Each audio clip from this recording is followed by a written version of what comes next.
আপনারা দেখছেন MA TV. অনেক সুন্দর।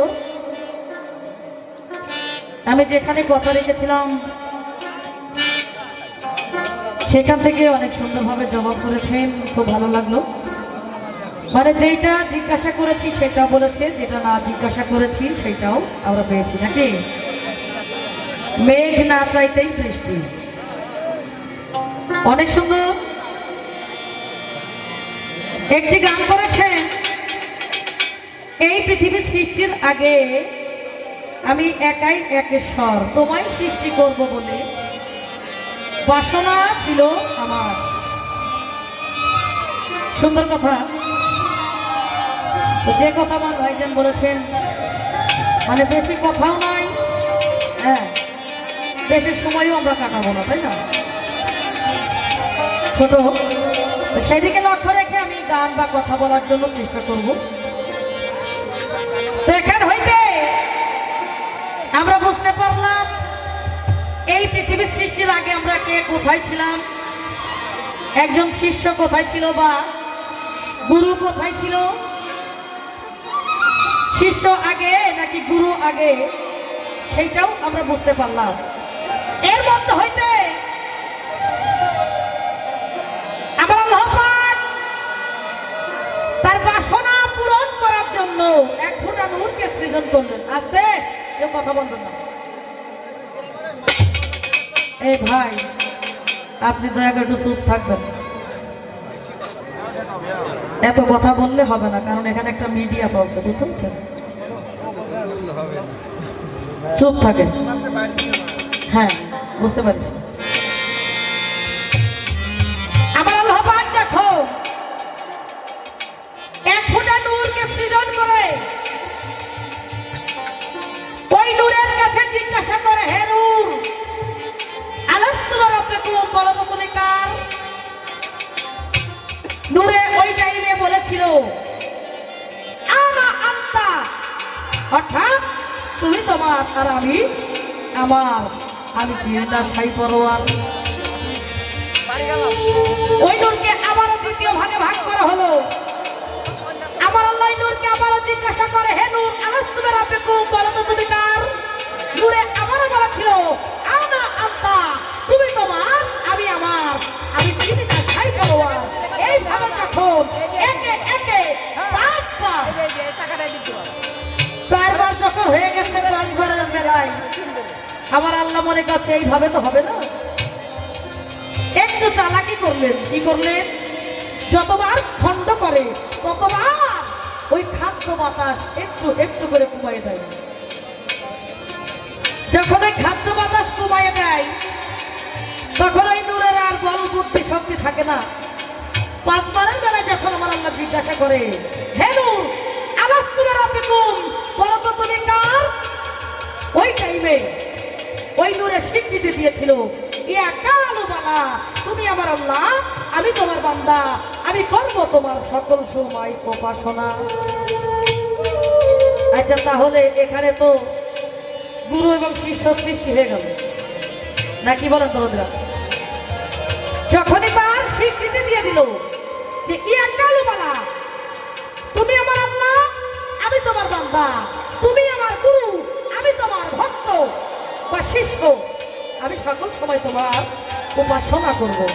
ওখানে কিন্তু নত হয়ে তার প্রতি সন্তুষ্ট হয়ে ভক্তি রাখলো। এখানে আমার কথা আসবে। আচ্ছা দরুদের আপনারা বলেন তো, একটা মুরগি কয়বার জবাহ করা যায়? একবারই তো, নাকি? একটু কথা বললেন, মাঝে মধ্যে মুখ বুঝে বসে থাকেন, মনে হচ্ছে স্মৃতি সব হয়ে গিয়েছে। একবারই জবাই করা যায়, তাহলে আমি তো একবার জবাই হয়েই আসলাম। পৃথিবীর সৃষ্টির আগে আমি একবার জবাই হয়েই আসলাম, অর্থাৎ একবার আমার দয়ালের সঙ্গে আমি সাক্ষাৎ করেই আসলাম, মুরিদ হয়েই আসলাম। তাহলে এই পৃথিবীর বুকে এসে আমার কেন একজন পীরের কাছে গিয়ে আত্মসমর্পণ করা লাগে? একটু বলবেন তো, আমি বেশি কথার মধ্যে যাইতে চাচ্ছি না। তো যেমন স্কেলটা রাখো, ছিল এই পৃথিবীর বুকে এসে কিন্তু আমরা গুরু শিষ্য হয়েছি না, কি বলেন দরদরা? তাহলে আমার এই যে মানব দেহ, আমার এই মানব দেহের মধ্যেও কিন্তু একজন ব্যক্তি মুরিদ হয় আর একজন ব্যক্তি মুরিদ করে। আমার জানার দরকার এই দুইজন ব্যক্তিকে। দরবেশ লালন শাহ বলেছেন, শুনলে জ্ঞান হয় তাইতে শোধাই, দয়া করে বলো বলে আমার এই মানব দেহের মধ্যে কে মুরিদ হয় আর কে মুরিদ করে। ওই রুহু হাওয়া লতি পারা হুজুরের কারবারি তারা, পে মুরিদ হইলে এরা বলো হুজুর কি দেহে থাকতে পারে। কারণ আমার এই দেহটা হলো পবিত্র, আর পবিত্র যদি না হইতো, যিনি আল্লাহ বা স্রষ্টা তিনি কিন্তু আমার এই মানব দেহের মধ্যে থাকতেন না। আর আমার এই মানব দেহের মধ্যে যদি আল্লাহ না থাকে, তাহলে আমি এখানে গাইতে পারবো না, দাঁড়াতে পারবো না, হাঁটতে পারবো না, চলতে পারবো না, ফিরতে পারবো না, পুরো শক্তি আমার নাই। আল্লাহ এই সাহারা হইতেও অতি নিকটে থাকে, তাহলে আল্লাহ মানব দেহের মধ্যেই থাকে নাকি বলে ধরবে? তাহলে আমার এই দেহটা যদি অপবিত্র হতো, তাহলে আল্লাহ তো থাকতো না আমার দেহের মধ্যে। মহাজন বলেছেন মুর্শিদ বালকা এই দুজনে তারা বসত করে কোন মুকামে, শুনলে মনে যে এতয়া ধারা আমি দেখতাম কুদরত আমার এই নিজের ঘরে।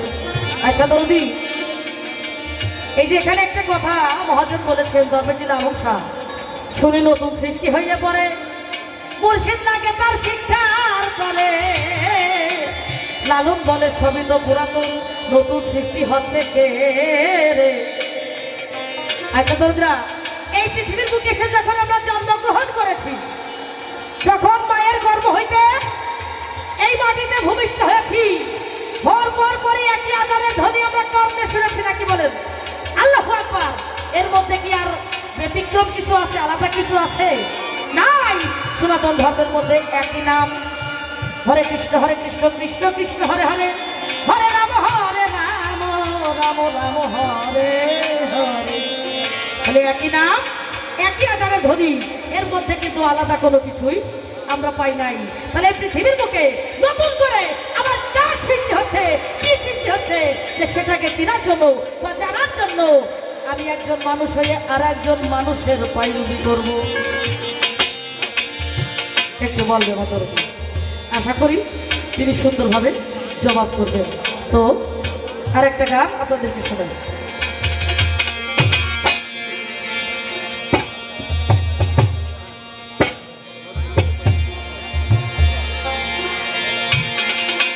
দোতরা ঠিক নেই, ঠোকা দিয়ান না তাইলে।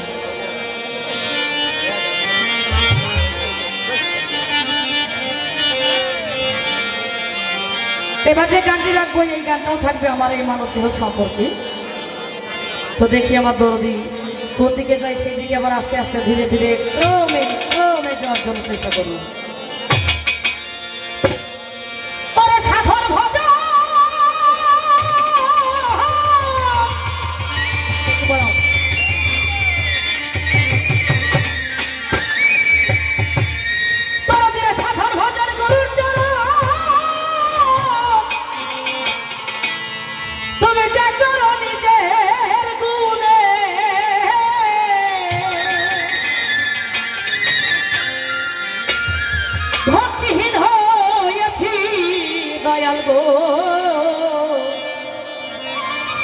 আমি সাধন জানি রে,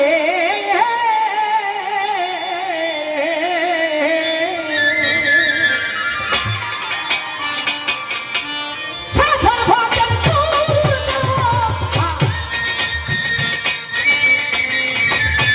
সাধন ভজন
আল্লাহ দিতেছে বারাম বলো আট কুঠরি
দয়া জেলার হাকিম কাছারি করে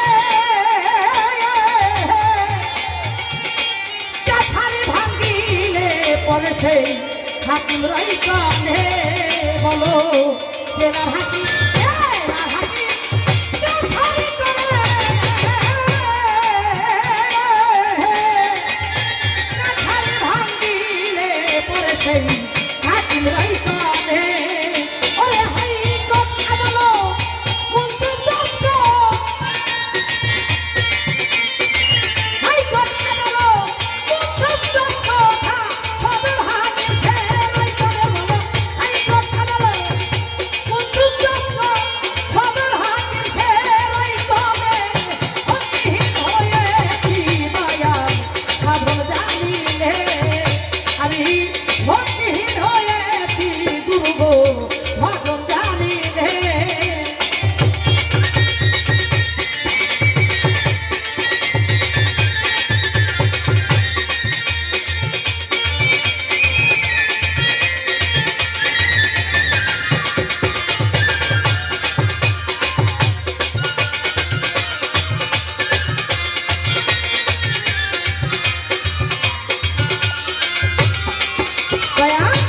মনে বলে দেখিব হাকি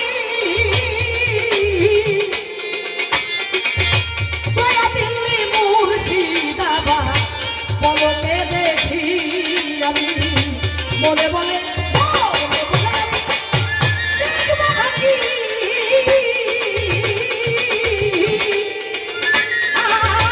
দয়া দিল্লি মুর্শিদাবাদ বলতে দেখি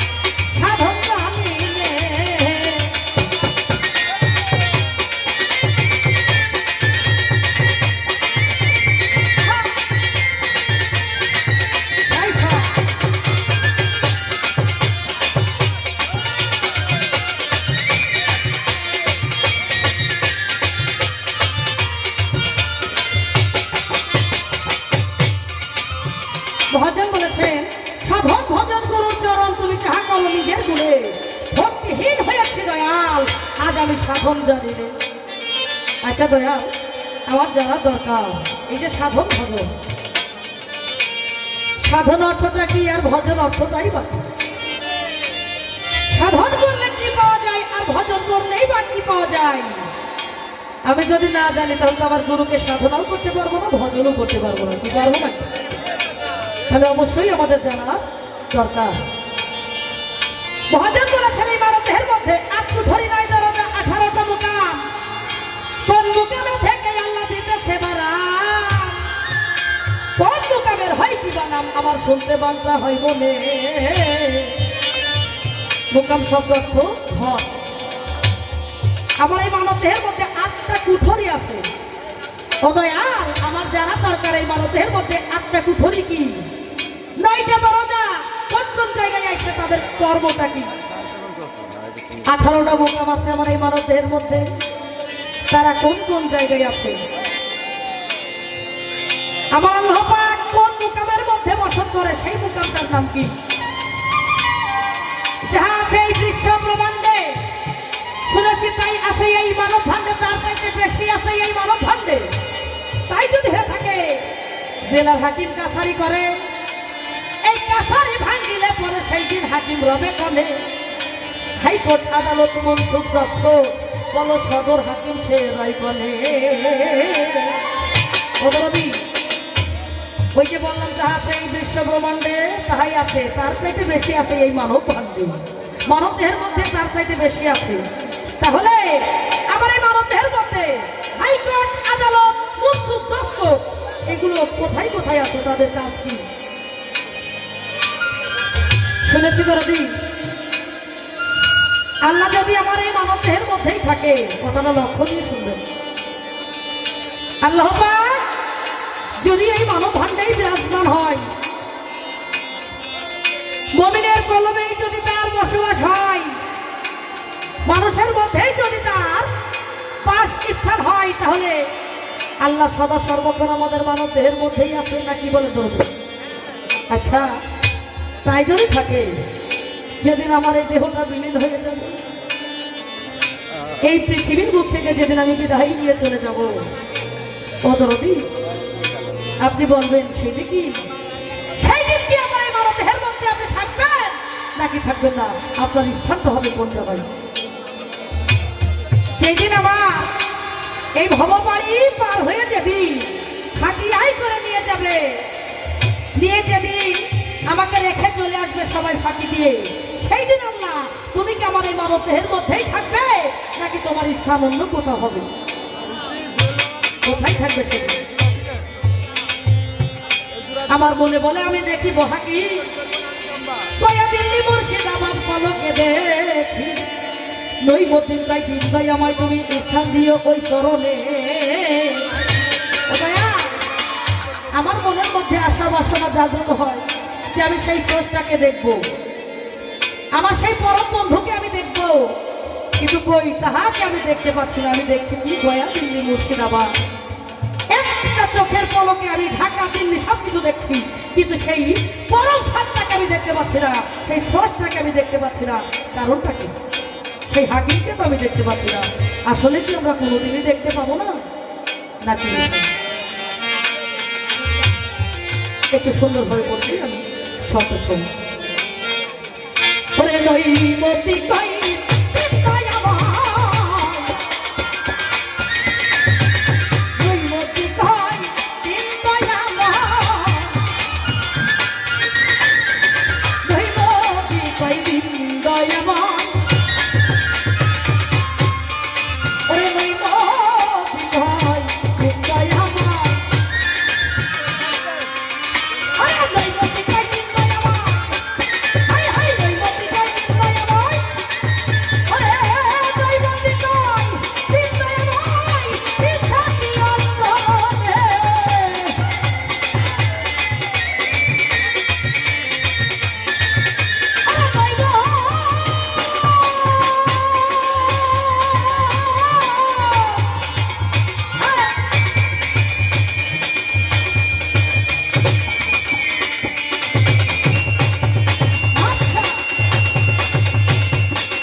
বলি